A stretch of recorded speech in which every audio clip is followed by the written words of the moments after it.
and welcome to the BraindAI Podcast. I'm your host, Lenka. This is the show for digital agencies and innovative brands focused on predictable growth. We deliver the AI solutions and systems required to streamline client acquisition and automate service delivery, ensuring you are maximizing your capacity to scale. Today, we are joined by Cooper Jitts, the founder of Talk Agency, a leading digital and creative agency based in Australia. Cooper and his team operate by a powerful philosophy: revenue is vanity, it is sanity. They specialize in driving measurable business outcomes for their clients, not just digital metrics. What makes Talk Agency particularly interesting is their commitment to scaling efficiently. They have a dedicated roadmap to implement several AI agents this year to drive operational excellence. Cooper, welcome to the show. Thanks, Lenka. Thanks so much for having me.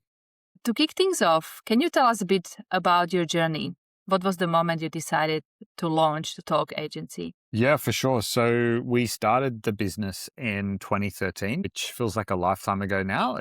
We like to say Talk is like a late stage teenager. It's been around for a little while now.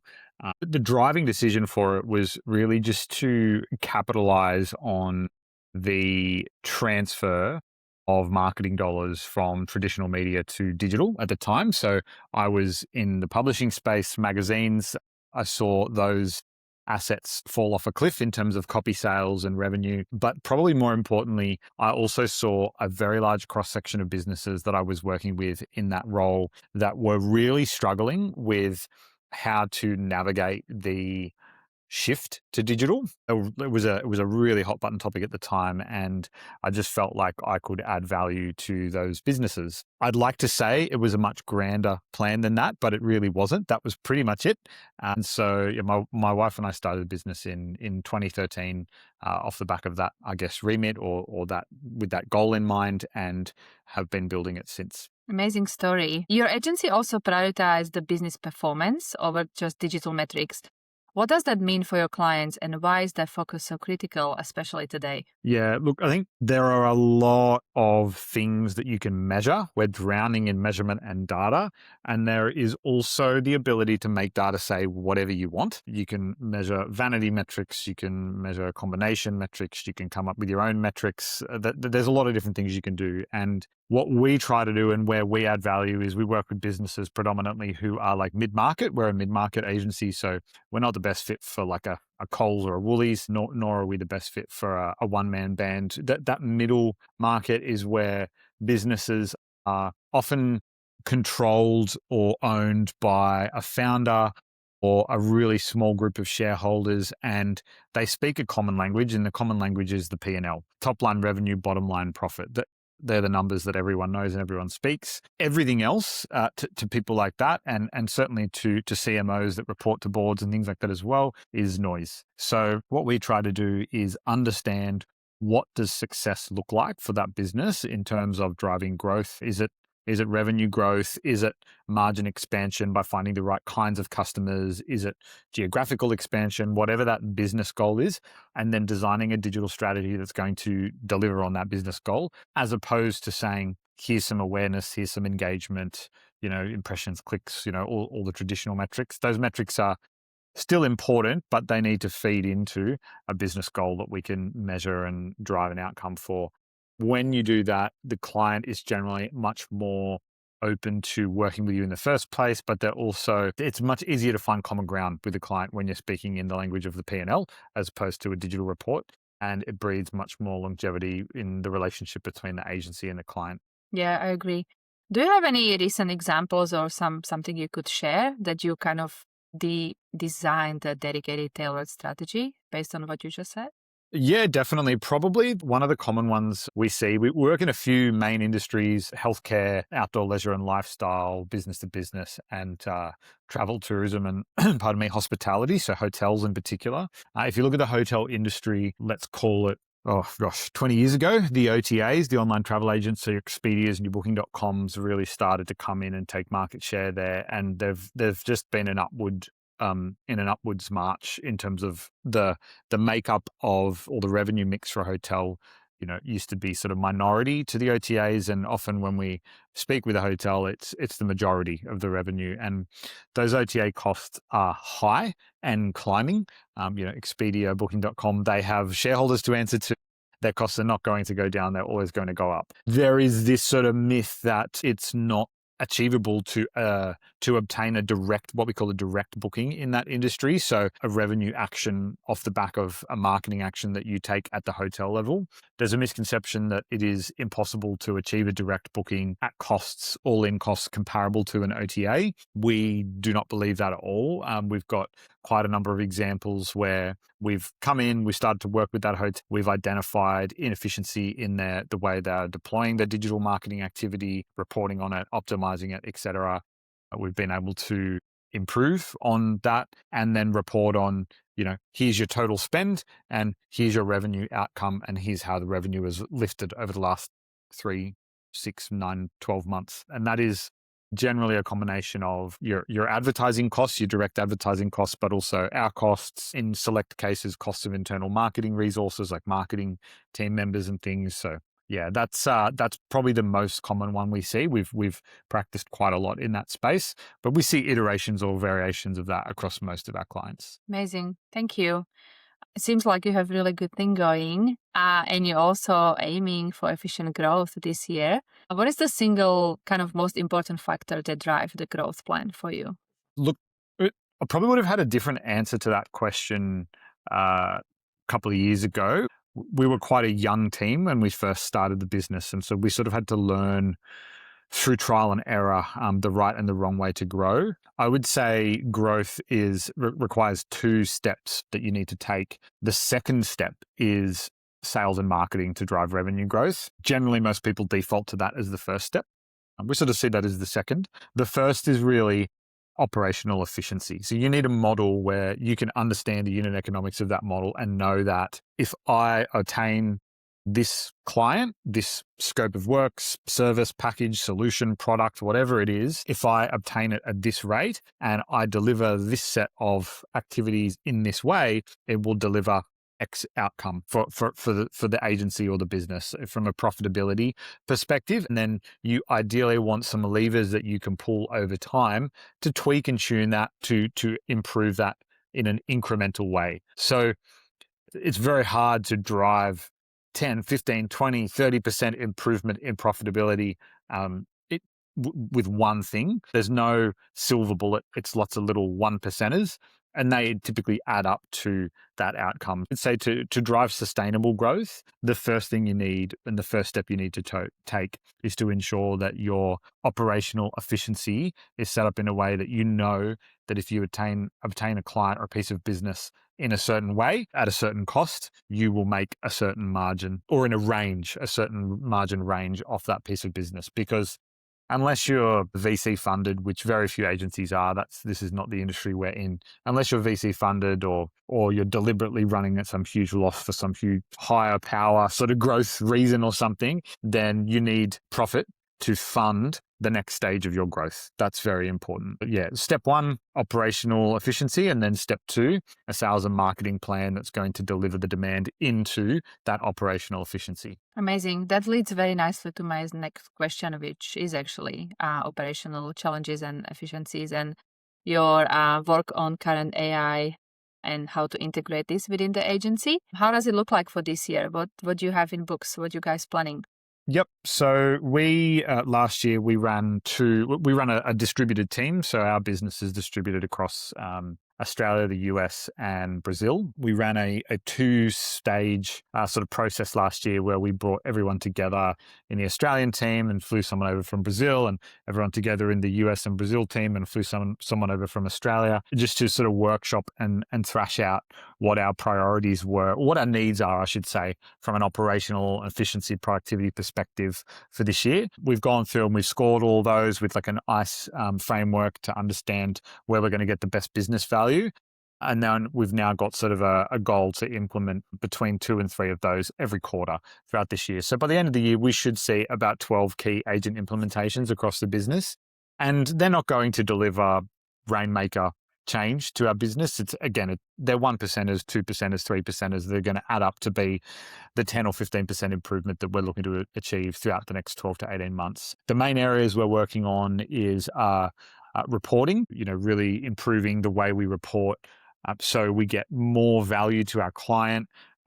in a more time efficient way. So we get a bit of time back and can then leverage that time for higher order uses. So reporting is a big one. And then another one is briefing. So identifying agent models that can take a brief and distribute the work orders across the business where they need to go in an accurate and efficient way, to predominantly free up the time for our account managers. So they're the two sort of operational efficiency plays that we're predominantly looking at. And then from a performance uplift perspective, because obviously performance uplift for our clients is front of mind for us as well, we're really looking at AI for ad optimization. So ad ops is a big one in our business.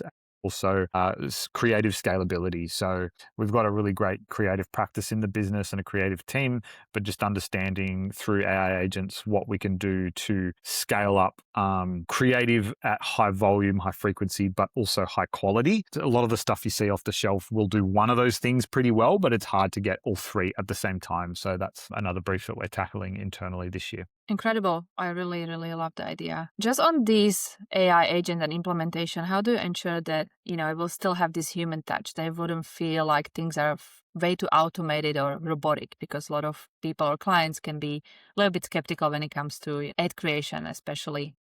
Yep. That's a good question. And I would say we're probably we're a human-centric business. That's our entire business model is IP plus high quality people equals talk. That's pretty much it. So we are pretty bullish on the future of the human input into what we do. You see a lot of stuff online and in forums and speaking with people at conferences and things around how the agency business model is dead and it's AI is taking over everything. That may be the case. Maybe. I don't know. I don't think anyone actually knows. That may be the case. But from everything we've seen, and we have dived into it pretty deeply now, I would say that is far away. That is not today. It's not in the next quarter. It's not in the next year. It's not in the next few years, because every time a new product, like an off-the-shelf product, comes out, we test it to see what sort of value can be extracted out of it. And pretty much always the value that can be extracted is substantially less than what is marketed. Everyone speaks their book. Everyone sort of oversells what they've got. So we think that the human element of marketing and agency work is as important as ever.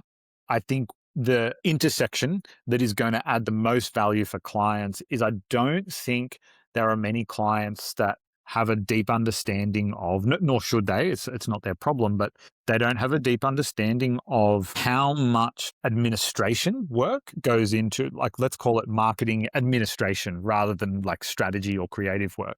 How much administration work happens in an agency business model. And it has to happen in order for all of the wheels to turn, but it's so low value to not just the agency, but also to the client. So our house view is we want to just reduce that as much as possible. And by reducing that, what we're doing is freeing up big buckets of time for our team to focus on strategic plays for our clients. And I think if a client has an engagement with an agency that allows for that flexibility and fluidity in the commercial relationship between the agency and the client, which ours do, and I know of a number of agencies that do now, that's ideal, because then the client is going to get all of the benefit of the automation from a marketing administration perspective in the agency that they're working with, as well as all of the benefit of that team then deploying their human capital into higher order work, more strategic work,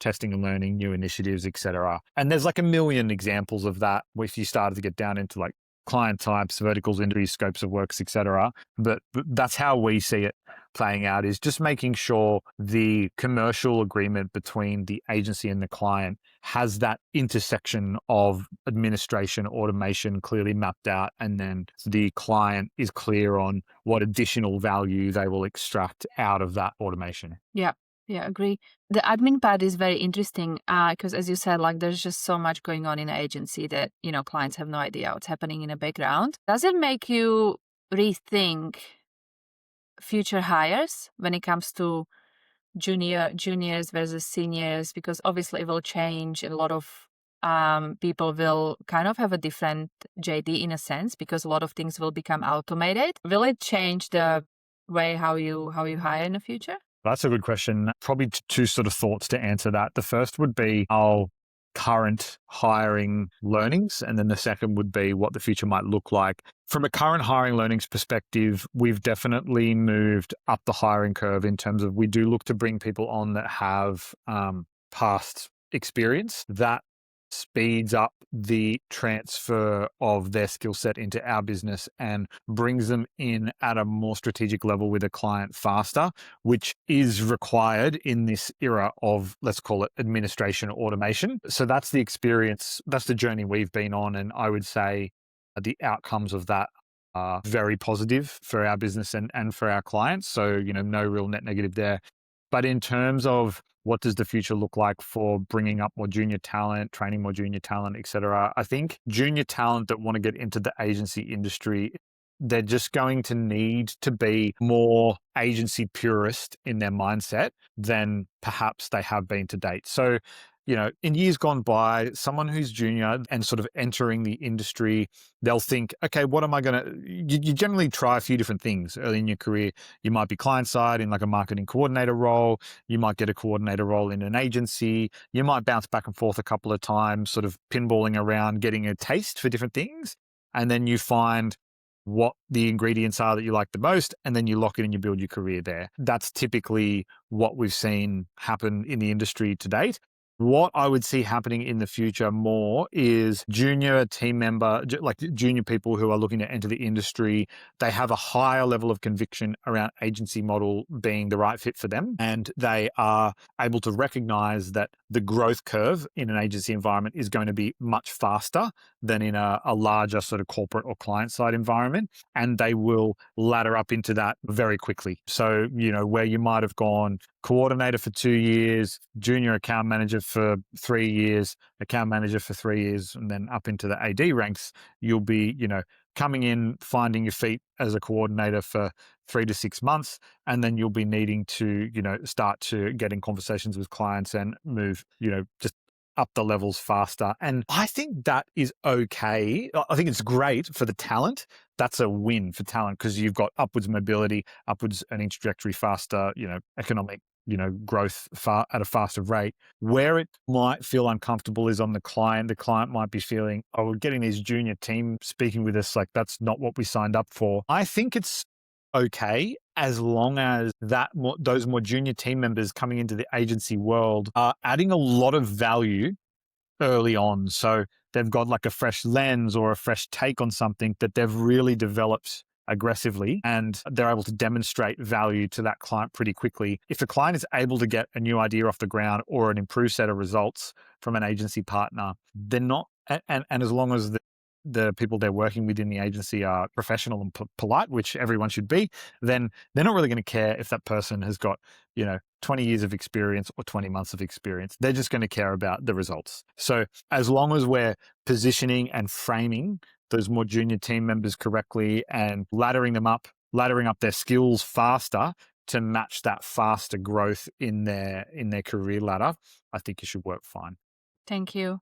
Before I let you go, I'd like to ask you if you could give one piece of advice to an agency owner that's looking to scale and grow this year, what it would be.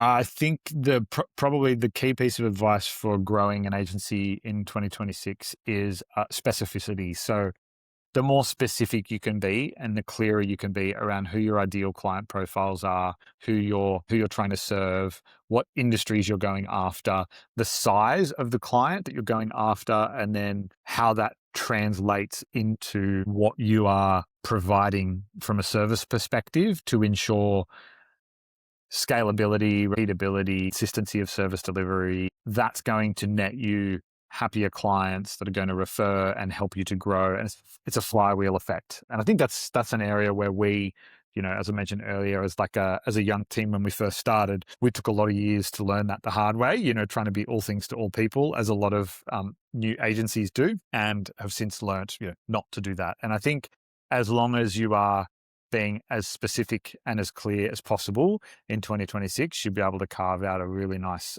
market niche for yourself. Thank you. And lastly, what is the best way for our audience to connect with you or learn more about the Talk Agency? Yep, for sure. So best is going to be our website, talkagency.com.au. We have lots of good content on there.